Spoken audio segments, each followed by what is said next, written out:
Brahmarishi Vashishta and Brahmarishi Vishwamitra, they worship Lord Ram. According to them, Lord Ram is like a bridge. And he's a bridge that helps you cross from this world to the other world, from the material world to the spiritual world.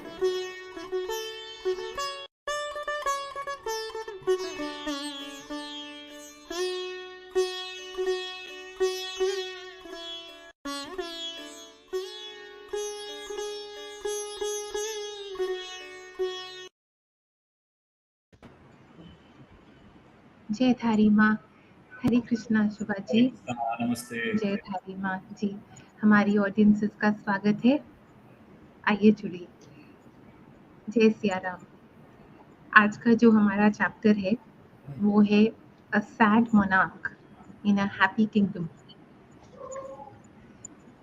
उनके sadness के कारण कुछ अलग थे, आज उस पर चर्चा करेंगे। A very righteous king. इस चैप्टर की एसेंस है love is all about focus. Being focused is a sign of love. Shubhaji, this chapter is actually in two parts. One is about King Dashratha, Ayodhya, how Ayodhya was unconquerable and it was safe from internal and external enemies. How he built that kingdom and all that he surrounded himself with. So the big M, his council of ministers. But please tell us how it was so safe from internal and external enemies, Shubhaji. There are two types of enemies for a king.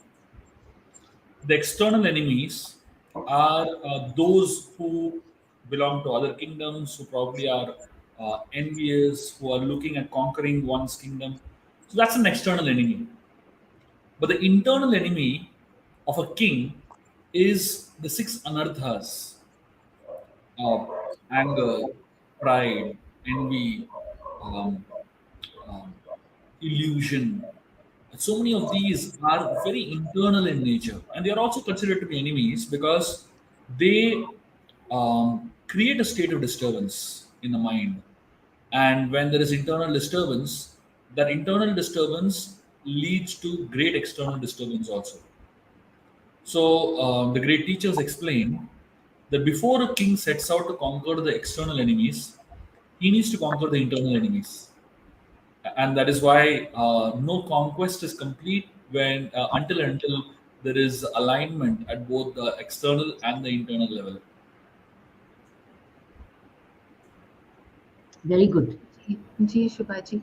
It was also a kingdom that was extremely self-sufficient.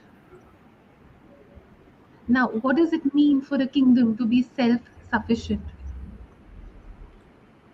So the description of the kingdom of Ayodhya is fascinating in the Ramayana. It talks about Ayodhya being the capital of the Koshal kingdom, and the city of Ayodhya was 120 miles long and 30 miles wide.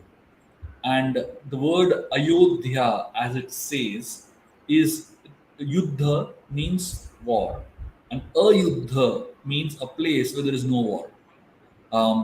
Ayodhya represents the human mind, and Dasharath represents um, the person who has conquered his 10 senses. Dasha Ratha. Ratha means chariot, but in the Upanishads, the body is compared to a chariot. And just like the body has 10 senses: knowledge acquiring and perceptive senses.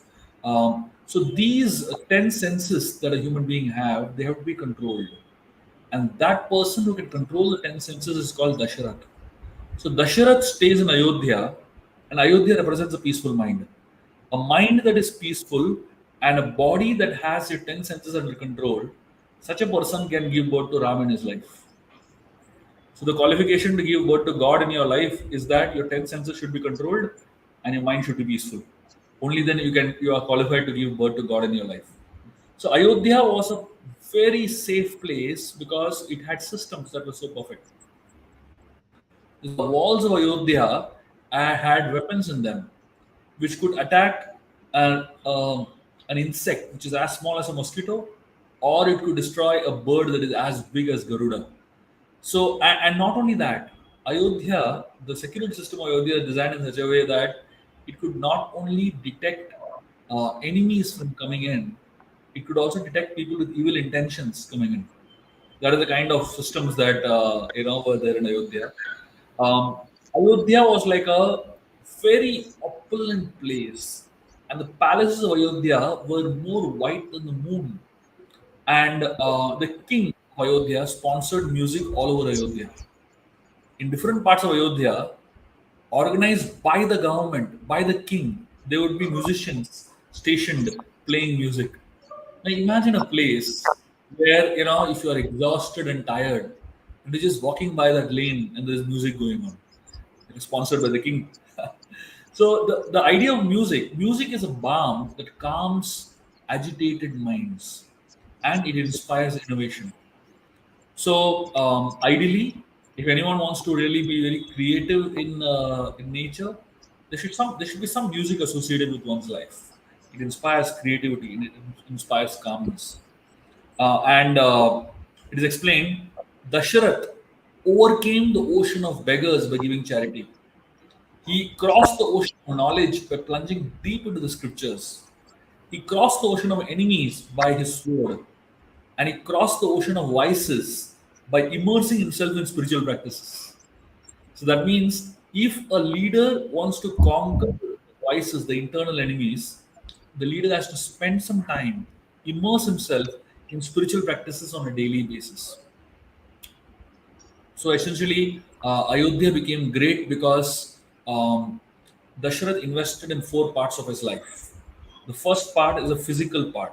So that means, see, Ayodhya is like a human being only, right? The city is compared to a human being, and just like a human being has these four quotients: physical, intellectual, emotional, and spiritual. The city of Ayodhya also has these four quotients, and the king has these four quotients basically. So the physical quotient of Ayodhya is represented by the army, which is powerful physically. The intellectual quotient of Ayodhya is in two things. One is studying scriptures, and second is having a wise counsel. So Dasharath Maharaj invested time in studying the scriptures and invested time in gathering together a set of very wise people who were called his ministers and his advisors. The third thing that Dasharath did was he had an emotional growth. How did the emotional aspect of emotional quotient be developed? First, by being kind. Second, by being generous. Third, by being sensitive towards weak people. These three ways are ways in which you develop your emotional quotient. And finally, Dasharath developed a spiritual quotient by taking some time off from his worldly pursuits and pursue the goal of one's life and take refuge in higher powers. So, this way, Ayodhya became a place that was complete in all aspects, wealthy, but also satisfied and happy. Ji, Shubhaji, Shubhaji, Shubhaji, you talked about 10 senses. What are the 10? Dashrath meant thus. Dashrath means thus, Yeah. right? What are the 10 senses you talked about? So, there We know are 5 senses. Which are the other five. 5? This is called Gyanendriyas and Karmendriyas. Gyanendriyas are knowledge acquiring senses, and Karmendriyas are acting senses. So that the Gyanendriyas are the two eyes, the two ears, the nostril, the mouth, um, the hands, the sense of touch, basically. So these are so basically anything where you gain information that's called knowledge acquiring senses, perception, basically. And Karmendriyas are acting senses: the two hands, the two legs, the ears, the genitals, the anus, like that. These are called Karmendriyas that are acting senses, basically. That's what the 10 senses are. Very interesting. This is the first time I'm hearing. I mean, we only talk of Panch Indriyas, but your other five Indriyas I didn't know. Their legs, their hands, and the other organs which Yeah, do yeah. the karma. Karma. Do Wow. actions. To do Kriya. action. Yes, Wow. karma, kriya. Fantastic. Shubhaji, we will focus on talking about Lord Dashratha's big M, his 8 ministers. Yeah. What I want to know also, Shubhaji, is he was seeking for the right kind of atmosphere around him. He was looking for a council, he wanted a council that would truly be well meaning for him. They were his true well wishers. So please let's talk about that because it's so important to even sense who is our well wisher and who is not. So I think King Dashratha wanted well meaning people around him. And that's how the big M, and they played a very, very important role in Ramayana. Ji. So Dasharath had a very interesting type of model, which I call as Dasharath's leadership model. So Dasharath's leadership model was a combination of intellectual people and at the same time very astute administrative people. So Ayodhya's intellectual powers consisted of Brahmanas. They had there are some descriptions of the quality of these people that constituted the leadership model of Dasharath.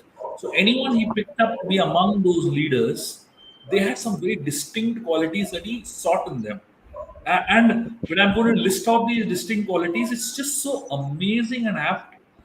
Unfortunately, we find them so much missing today, right? And that is why it is very important to go back and understand what is the missing link, basically. So Dasharath talks about people who have control over their senses. These are people who follow strict spiritual discipline. The most amazing thing is that what they ask others to do, they did it themselves. So it's like, today you have people who give big ideas that others should follow, but they have another set of ideas for themselves. It's like an elephant who has one tusk to show the world and another set of teeth that he doesn't show the world, basically.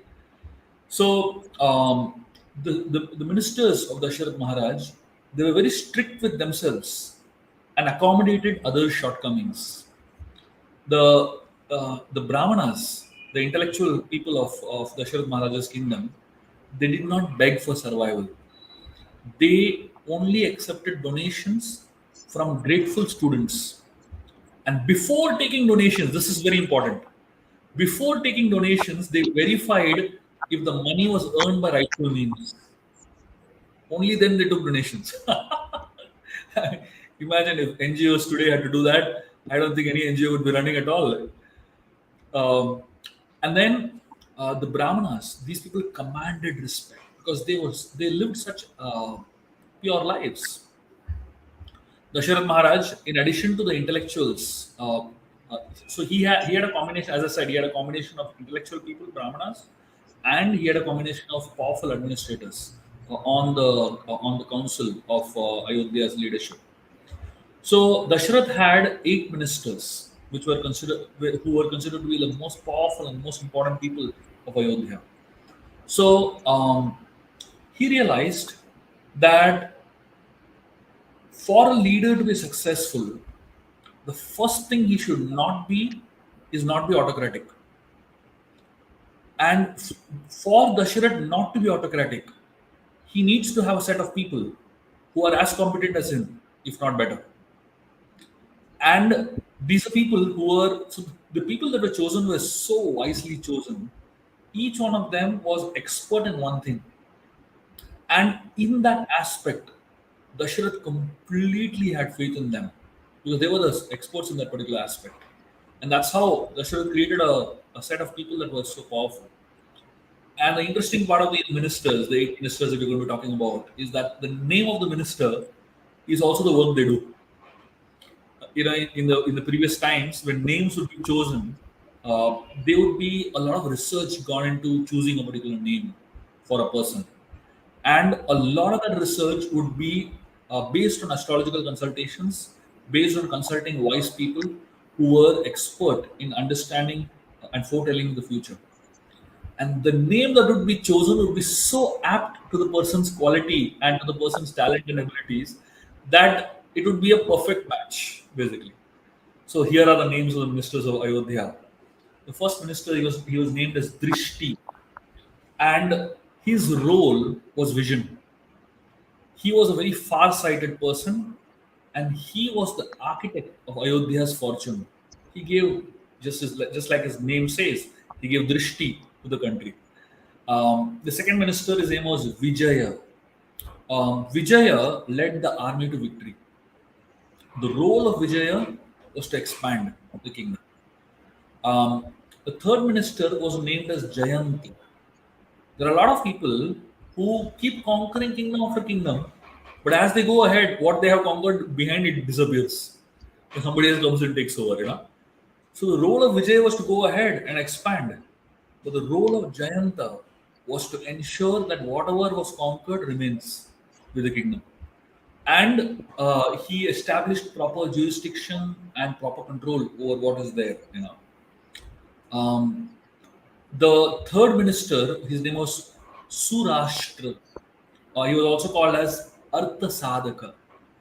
This person's role was to keep the royal treasury full by collecting taxes from the citizens.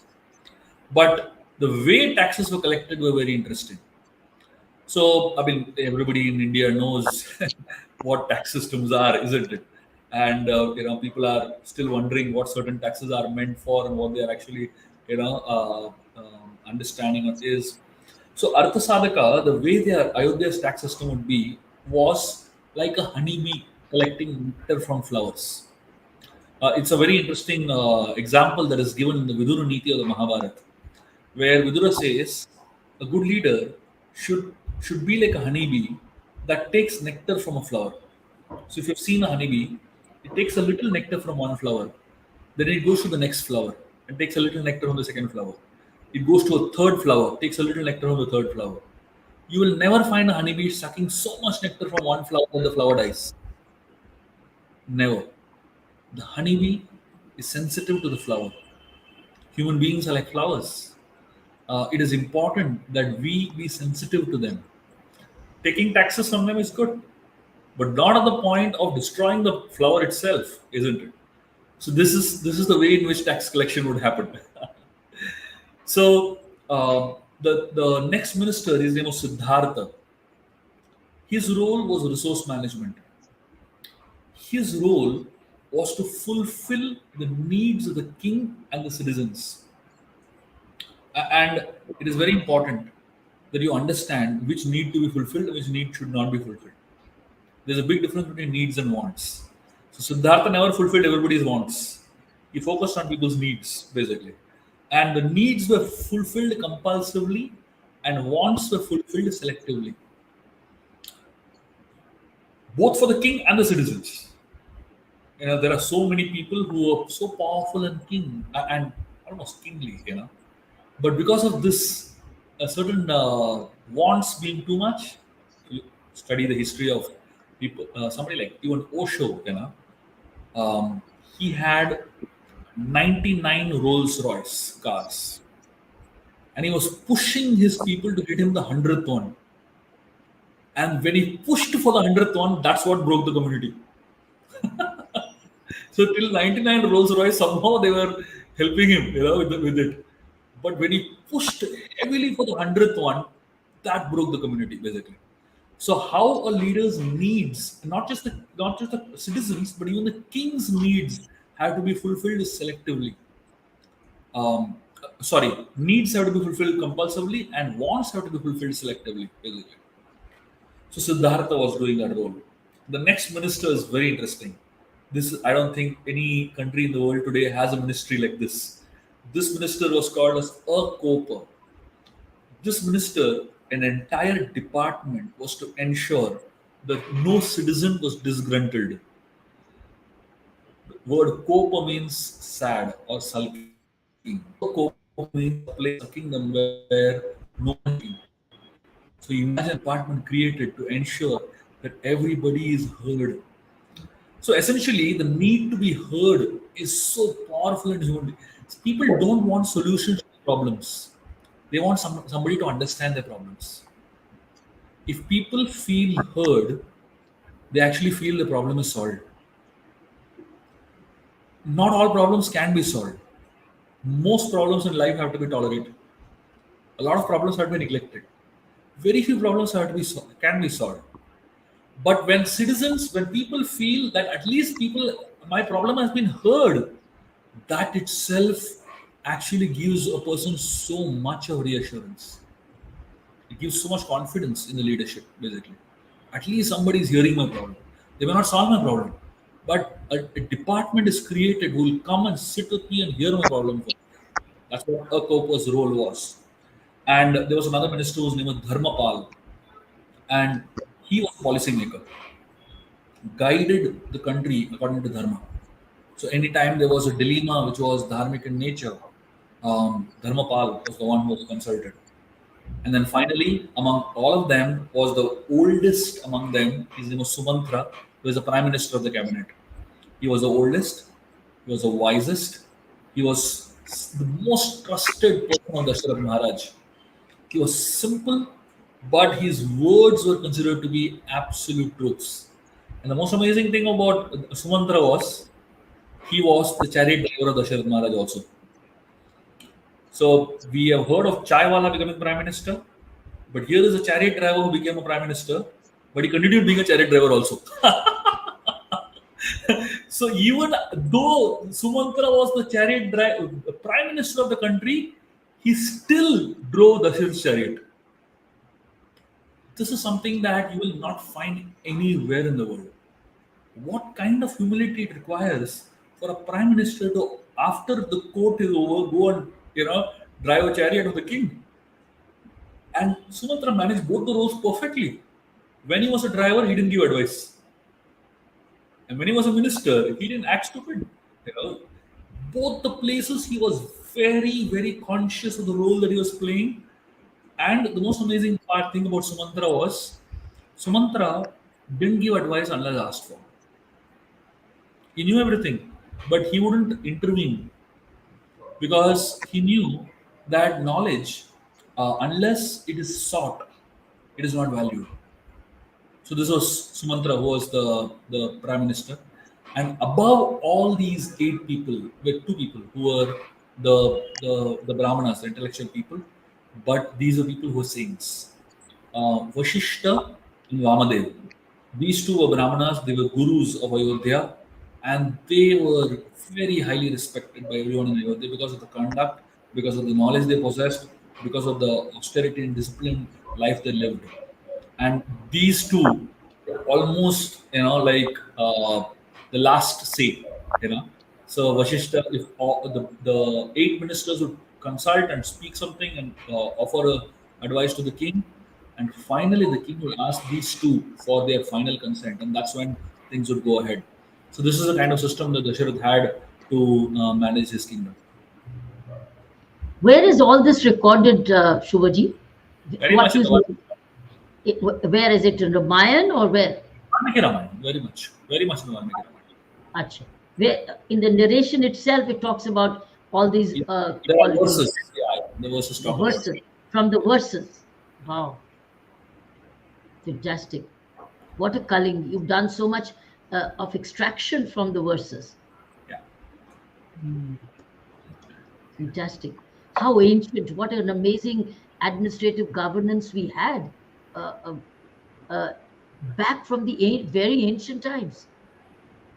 Absolutely.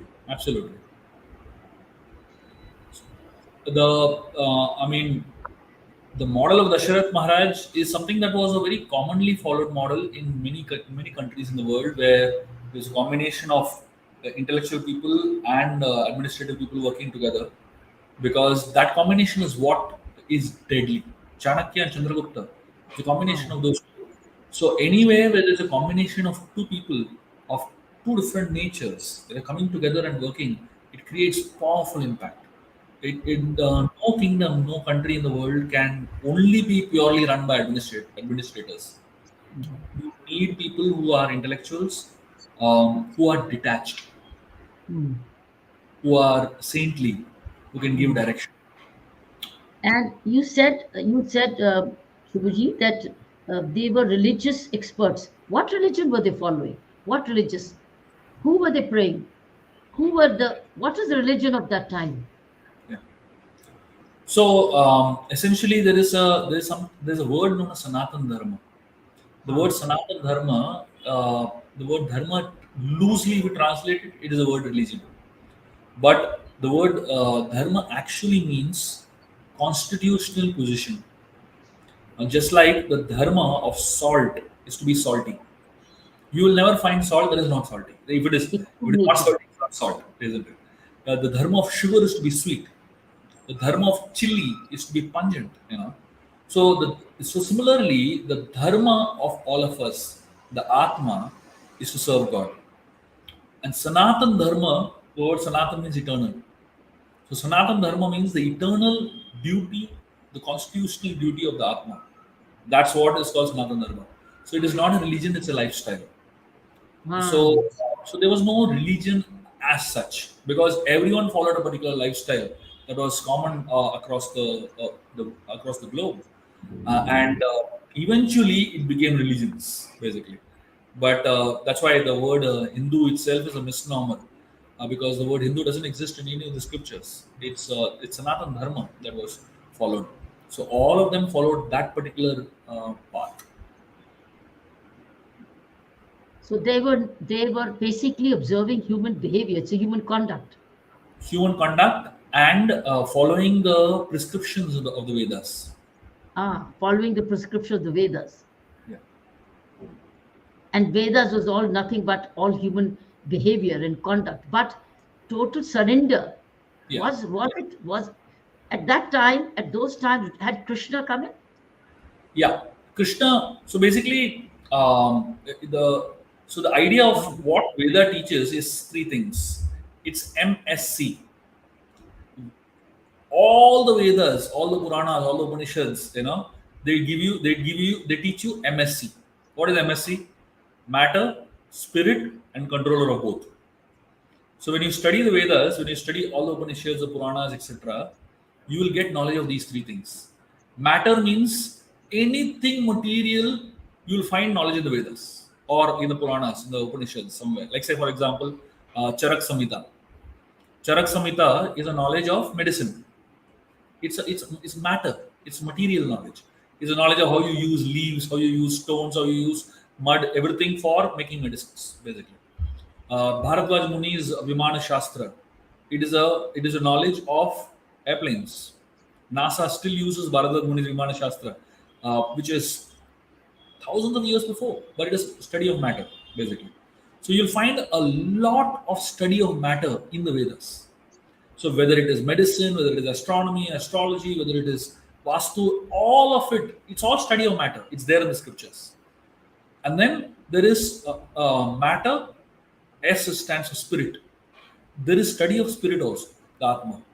Very detailed study of how the mind and a body are connected together through from a spiritual perspective. If you study books like Yoga Vashishta, you study books like Srimad Bhagavatam, the Bhagavad Gita, you get so much knowledge of the spirit. But the third is the controller of both. Someone who is controlling the matter and spirit. That is God. We can call him Vishnu, we can call him Ishwar, we can call him Krishna, we can call him Ram, we can call him so many names basically. So knowledge means all these three: matter, spirit, controller of both. That's the subject matter of the Vedas. Shubhaji, this is the Treta Yukivani. Yes? Yes. And yes. So these are the these are some of the very focused characteristics of that yuga. Shubhaji, Another very interesting uh, fact that I felt, we're talking about the big M, but look at the harmony between all of them. It's not just about having the right team who advises the king correct, but the harmony amongst all of them. And they all collectively had a vision where the kingdom and the well being of the king was first. So let's talk about the harmony amongst all of them and how King Dashratha actually held them together. So you have to hold a team together also. Ji. Absolutely. Um, One of the most important factors that is needed for anyone to achieve success in life is to think beyond themselves. Um, Only when you start thinking beyond me and mine will you be able to think of something much bigger and much greater than you. Most people in this world are stuck in the concept of me and mine. What belongs to me and anything that is mine. So anything that harms me and anything that is connected to me, it's called aham mameti. So most people are stuck in this paradigm, things centering around them. For a leader to actually do well in society, he has to expand that concept of mameti to include the whole world. The only till so most people, their expansion of mameti is very limited. Aham mameti. The expansion of mameti for a person, it could be only this body. That's all that matters to me. Nothing else matters. For somebody, it could be a family, 4 5 people. I'll do anything to protect my family, that mood. And then for somebody, it could be a village. I'll do anything to protect this village. And for someone, it could be a state, and I'll do anything for the state. For someone, it could be a country. For someone, it could be all humanity. But for some people, it could be all living entities. That's what is called Vasudeva Kutumbakam. And so universal brotherhood is possible unless and until you rather it's not possible until you accept universal fatherhood, right? So the idea of aham mameti expanding itself to as much as possible is the secret behind success of a leader. The role of ministers and the role of the sadhus is to help the king first get out from his paradigm of smallness, aham and mameti, and to accept a much broader world, basically. And even the king has to push his ministers in that direction. They're not just thinking from their point of view, their family and their salary and things like that. They're thinking from a much bigger point of view. So the greater the expansion, the more responsibility you accept, and the greater number of people you accept responsibility to serve, that much you are given an opportunity to serve. So for most people, they can hardly manage to serve on one family. That itself exhausts them. There are some people who are so big, so large-hearted that they can serve thousands and thousands of people, and yet not feel exhausted. So that's where the big M really comes into picture, where both Dashrath inspires the big M to think so big, the big M inspires Dashrath to think so big. And the combination of those two is what inspires a very powerful kingdom to exist and grow.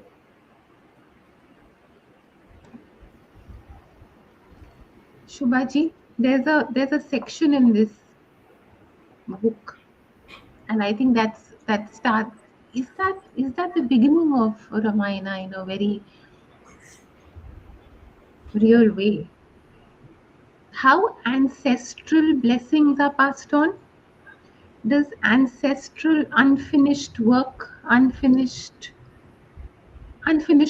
concerns, does that also get passed on? Because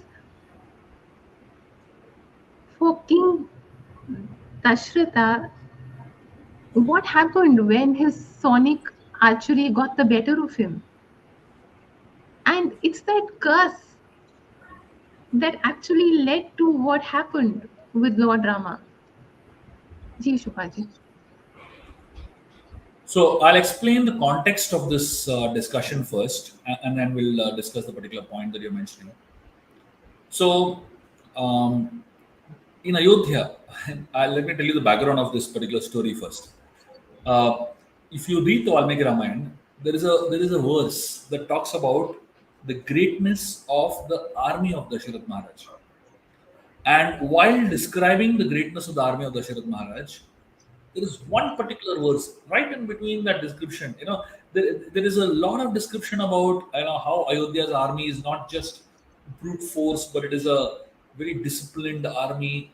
It talks about how soldiers are all skilled in all kinds of weapons and military arts. It talks about how the Ayodhya's army is compared to a cave which is filled with countless lions, like this. It talks about how the soldiers are ready to make all kinds of sacrifices because they loved and not feared their king. And it spoke about how the soldiers of Ayodhya were very principled people. They didn't kill anyone who was alone or helpless or fleeing. So all this it speaks about. And in the middle of this whole discussion, with one sentence that Valmiki drops in. He says, they were all experts in sonic archery, but did not practice it.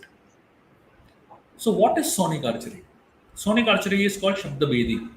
So essentially, it is with your eyes tied, just by hearing the sound of the movement of the object, a king can shoot, or a soldier who is expert in sonic archery can shoot at the object. That's called Shabda Bedi. And all the soldiers of Ayodhya were experts in Shabda Bedi. So one day, Dasharath Maharaj was traveling across the forest. He was on a hunting expedition, and while he was on the hunting expedition, he heard a sound of gargling. It's like a gurgling sound of someone. It seemed that a tiger was drinking water from the river. When you drink directly from the river, there's a particular sound that comes. And he heard the sound and he shot the arrow. He couldn't see. The vision was too, rather, the animal was too far away for him to see it clearly. And after he shot the arrow, suddenly he heard a human cry. And Dasharatha ran to that place and he saw a young boy writhing in pain with the arrow embedded in his chest. Dasharatha Maharaj said, "Sorry, I didn't. I thought it was a tiger." And usually, after you make a mistake, then guilt comes, isn't it? The pain of guilt is very tough to deal with. And Dasharath Maharaj, he realized his skill had destroyed him. The boy asked Dasharath Maharaj, "What is my mistake? You made a mistake of shooting that arrow, but what is my mistake?" Dasharath, he tried to explain, to give an explanation, but in front of, that boy whose name was Shravan Kumar, his pain and his situation, how could the Dasharath's justification be sensible? So Dasharath tried to explain, and then Shravan Kumar, he said, "Let me explain my situation."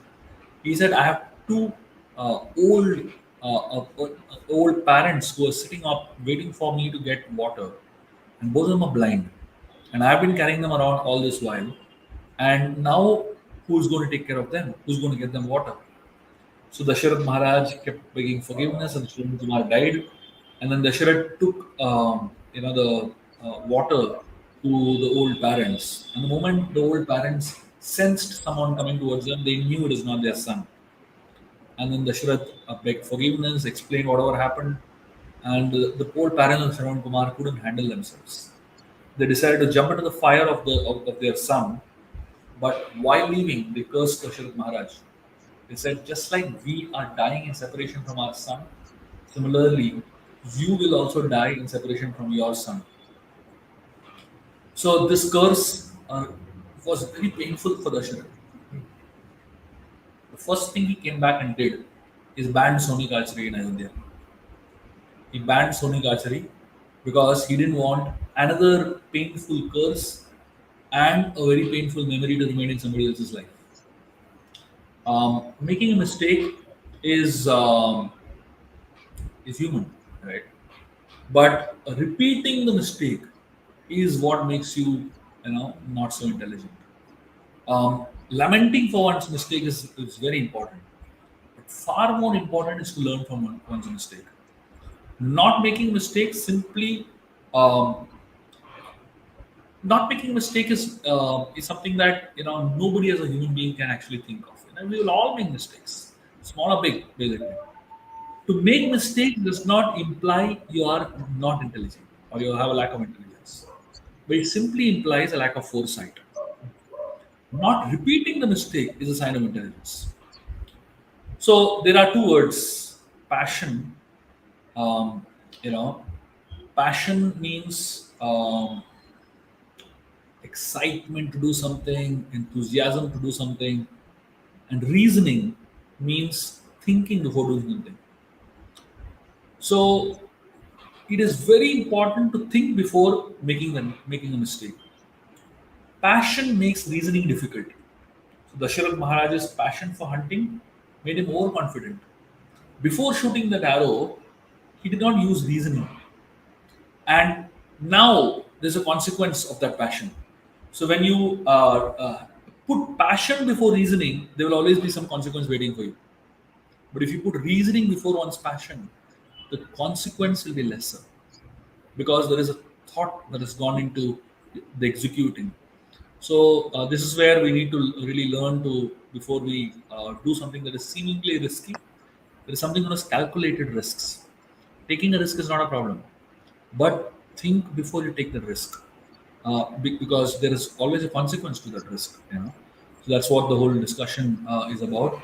And of course, what the father's mistake does pass on to the son to some extent, because we are all products of um, mistakes, good things, good decisions, bad decisions, everything that our parents have made, isn't it?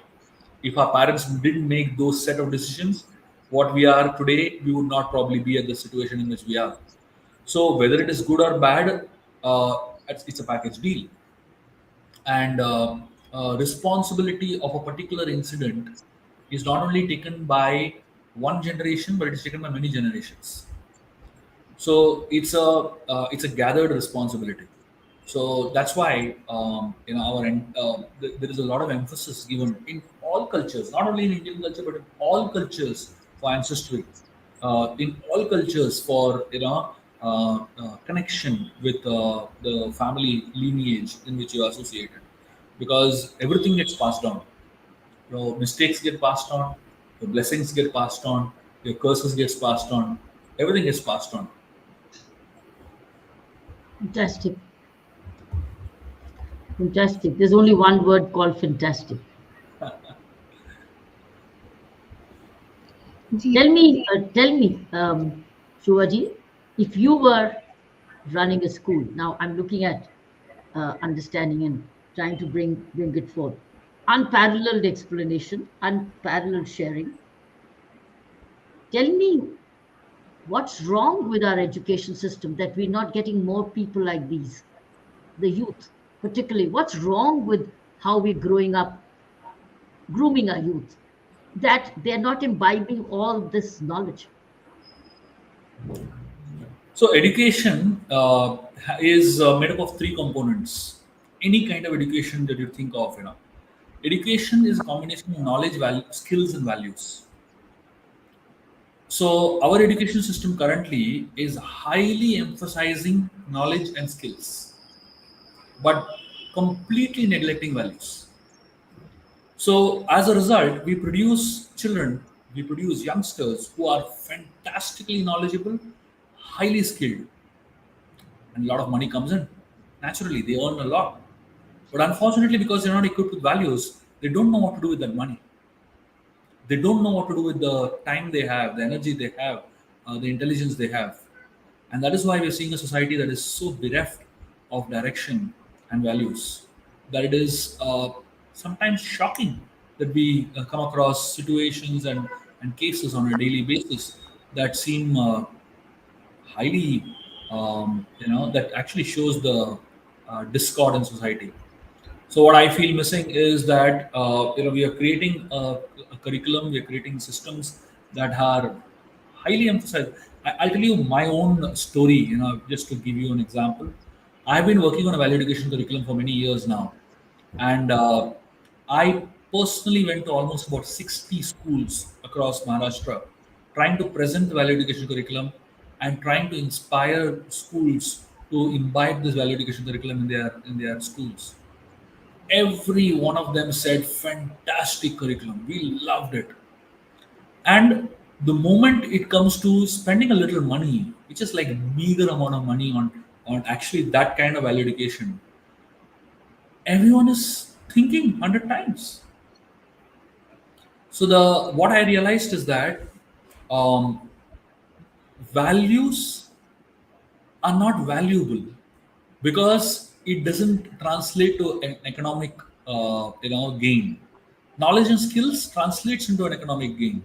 So therefore people say that if I invest in knowledge and skills I will gain this, but if I invest in values, what will I gain? What they don't understand is that they will retain what they have gained. So it's almost like focusing on one aspect of growth but not focusing on the other aspect of growth. So we know how to grow quickly, but how to sustain that growth, how to retain that growth, and how to solidify that growth, we don't know. So I feel that's the missing link in today's education system. And the only way to fulfill that missing link is if people across India emphasize on value education as a part of education. It is not some. It's not an optional subject. It's not a free time. So most schools in India, wherever there is any sort of value education being taught, first of all, it will be taught by someone who has no other subject. It'll be a teacher who has nothing else to teach. They will teach them values. As if it is such a cheap thing, as if it is such an unimportant aspect of education. And if at all a period is kept for valid education, children consider it to be free time, and they freak out, in valid education period. So I feel that they should, leaders should start talking about valid education and emphasizing curriculums on valid education. When should this begin? This First value standard, education first right from standard. first standard, right from first standard. First standard onwards. How long? First to 10th, every single year there should be some value education taught. And then in colleges it should be taught in a very different way. So first to 10th standard, the teaching has to be different, but in the higher grades, in colleges the teaching has to be done in a very different way, but it has to be continual. Even in the higher grades, it's not that you just leave it there. And what about homes? Pardon? What about homes, parents? Of course, if any child, it takes a village to raise a child. The teachers spend few hours in school with children, but parents spend so many hours with the same children. So it has to be something that is done in a combined way. So how do parents learn? At least the way I am recommending is in the schools. See, schools are centers of learning, isn't it? While the teachers are teaching us children, they also need to spend some time teaching the parents. So there's an alignment in values. So whatever is being taught to a child in school, if the same thing can be also taught to the parent through what is parent teacher association? It's not about Yeah. calling the parent and complaining about the child. That's not what the purpose of PTA is supposed to be. The purpose of PTA is supposed to be realignment between parents and teachers in teaching the right kind of values to the children. Basically, that's what's supposed to be happen in the PTA.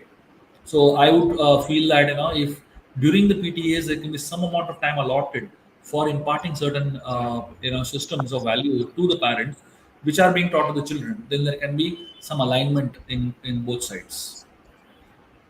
What kind of education of this value education could be taught to the higher education? What could be there? For example, higher education.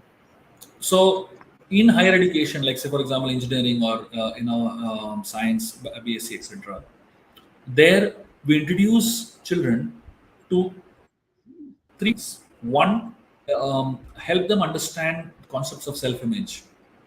How do you look at yourself? Talk about things like authenticity. Talk about things like responsibility, etc. Second, how they relate with others. The idea of emotional intelligence, the idea of relationships, and third, how they understand the concept of leadership.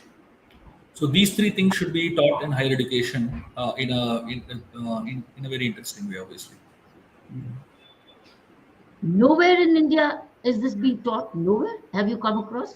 Few places, yes, I have come across a few schools that are trying their best to teach these things, but those schools are very minimal, and those schools are schools that are principle based schools. That means the schools are not started for commercial purposes. They started for the value education purpose basically.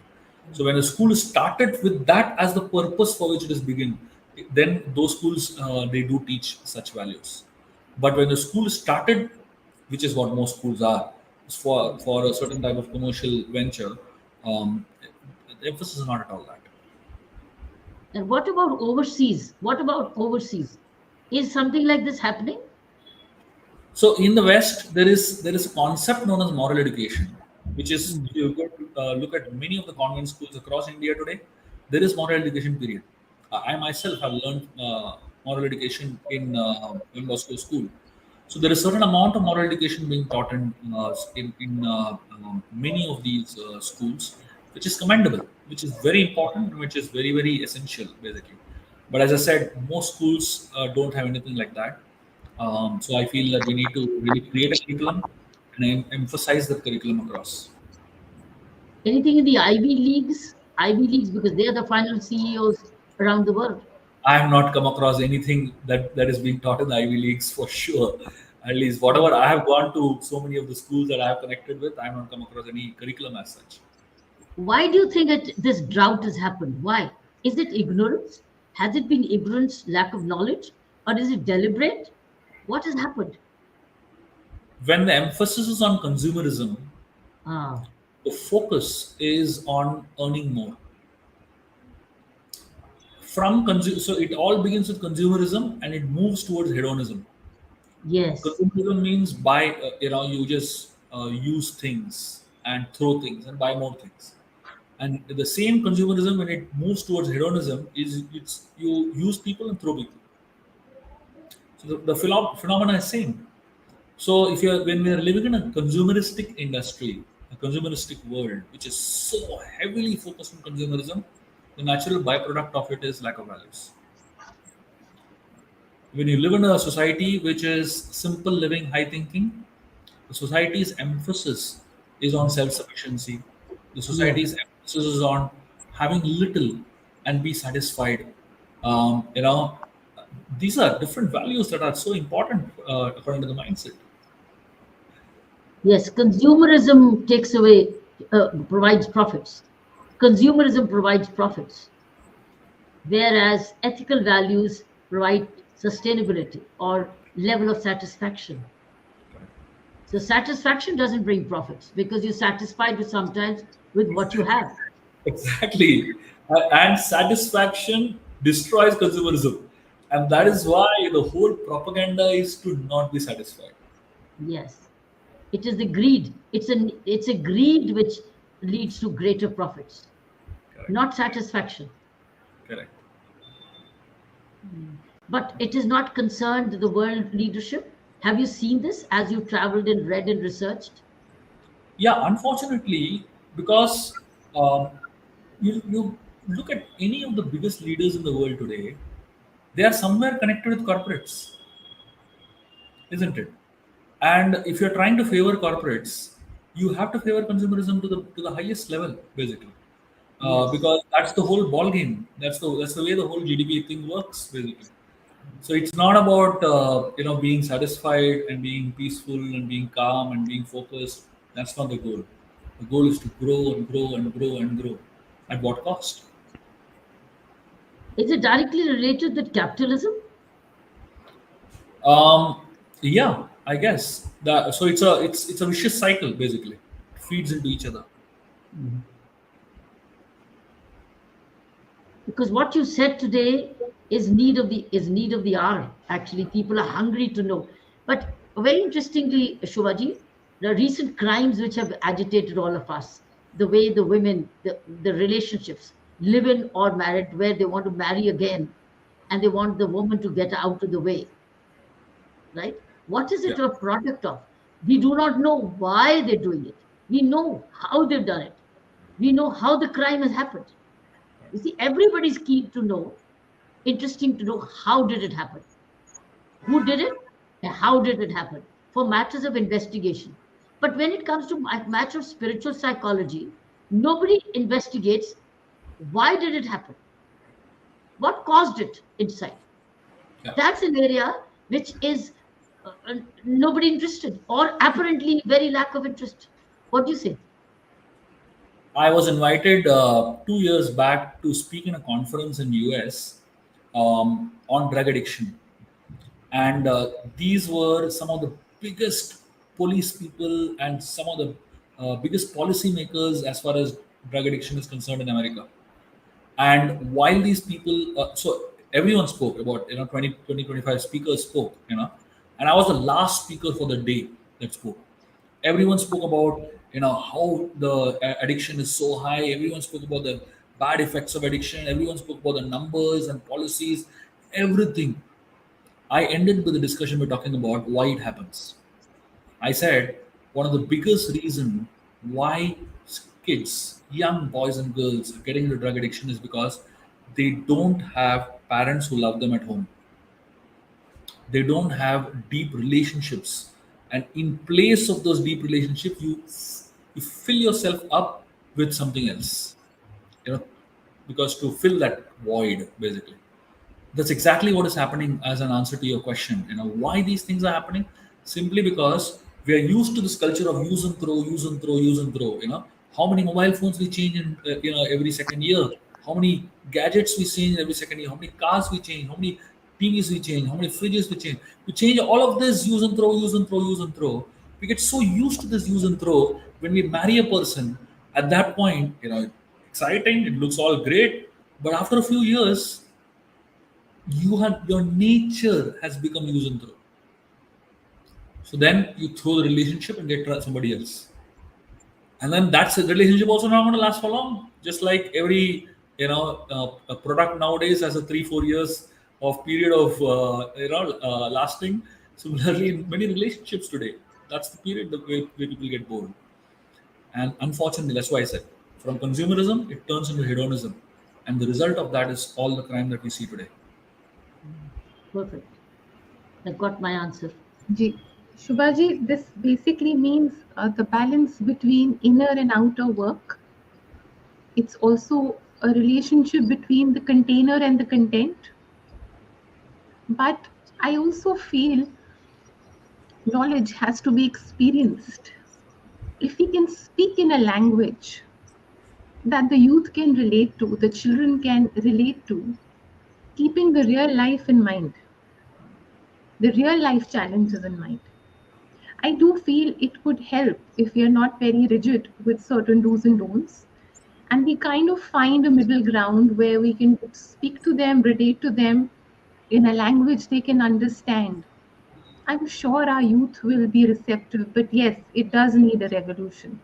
It needs a collective movement. It can't happen just You will overnight. be extremely happy to know that I am spending hours and hours on a daily basis creating a curriculum today for from first to 10th standard for validation, as well as from 12th, 11th, 12th onwards all the way till college. Basically, I'm creating a fantastic curriculum that is based on dharma, that is based on our scriptures, but can be taught in a way that is very, very exciting, very, very according to the child pedagogy, according to the age specificness, and according to the mindset of the child's development, and in a way that it's not religious, but at the same time it is dharmic.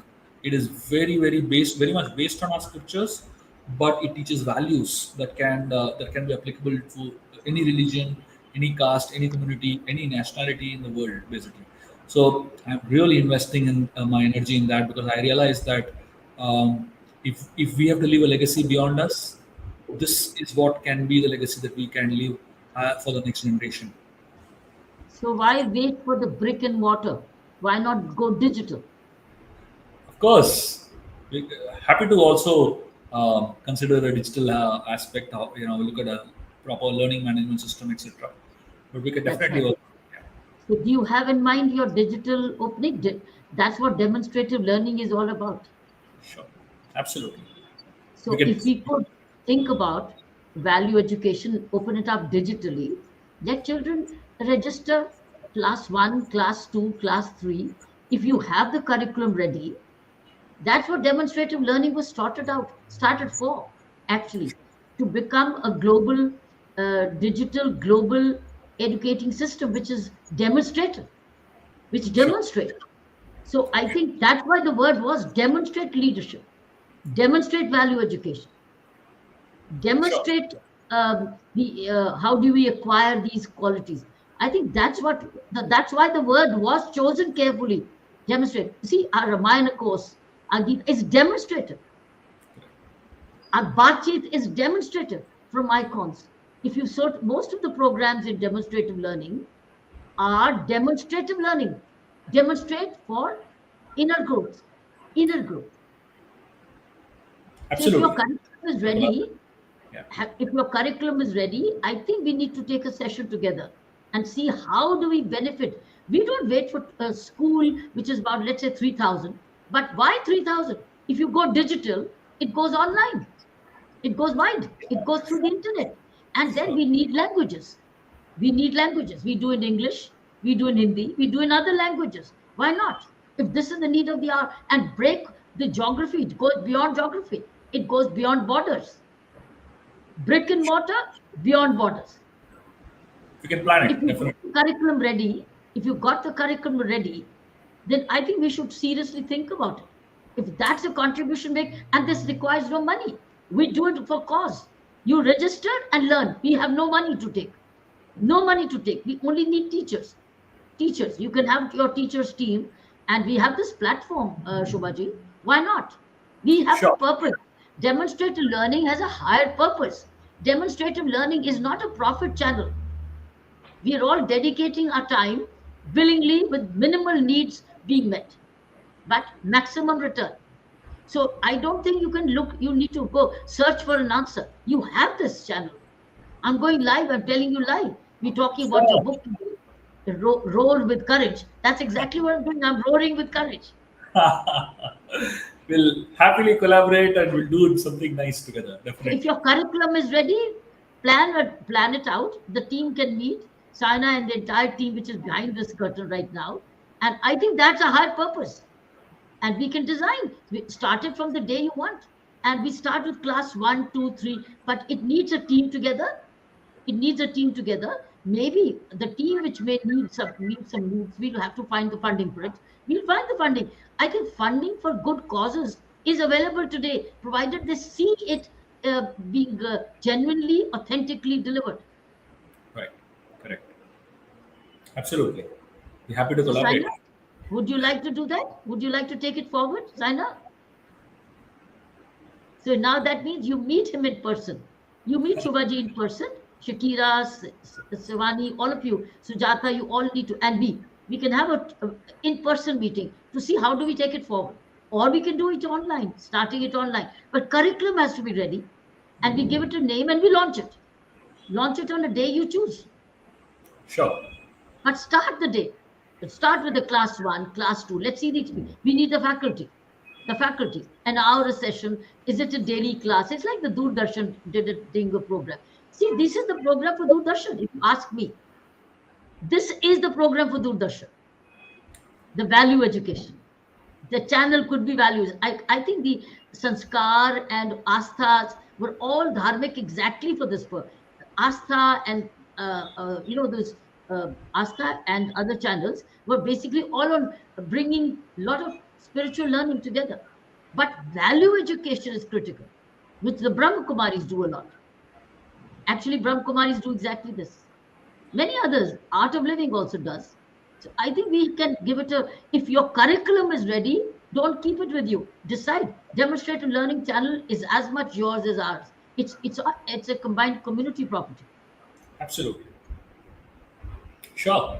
We'll definitely collaborate on this. Yes. Thank you. जी Thank you. Thank you so much. Wonderful. Sign up. Shubha ji, we'll conclude our session today. जी, जो हमारे That is webinar of a different kind today. The book plus.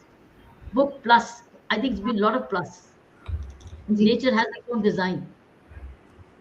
जो हमारी audiences हैं, अगर वो पढ़ना चाहें तो वो इसके बाद पढ़ें कि अश्वमेधा यज्ञ कैसे हुआ, और उसमें से बहुत कुछ सीखने को मिलेगा, because it was like a double aged sword. It could go either ways. So attention, और अटेंशन किसी काम को देना बहुत अहमियत रखता है. निग्लेक्ट मत करिए certain aspects of your life. अपने जीवन को खूब अहमियत दीजिए, वो बहुत सीक्रेट है, उसको निग्लेक्ट मत करें. आप अश्वमेधा यज्ञ के बारे में पढ़ेंगे तो आप उससे उसको कोरिलेट कर पाएंगे. पढ़ के देखिए, आप सबका जीवन बहुत सीक्रेट है, उसको खूब प्यार से सींचिए. जी, Shubha ji, will meet you next month with the third chapter. To the chapter 3rd. Right. Thank you. Thank you so much. Very Thank you, great. Doctor. जय Thank सिया you. राम, हरे कृष्ण, जय धारी. जी, Can't thank you enough for this. Wonderful. Thank you. I do not know what snippet we will be able to pull out of this, because the whole session has been in the great education. So all we'll do is pack it up as one YouTube and put it in, because it's gone live anyway. Let people keep revisiting it. And maybe you'll get here, they want to join you in the value education faculty. But the course is yours, the curriculum is yours. I think we need to give it a serious thought. Think Sure. about it. How can we? Absolutely. Thank you. Thank you. Thank you very much. Thank you, जय धारी. जी, thank you.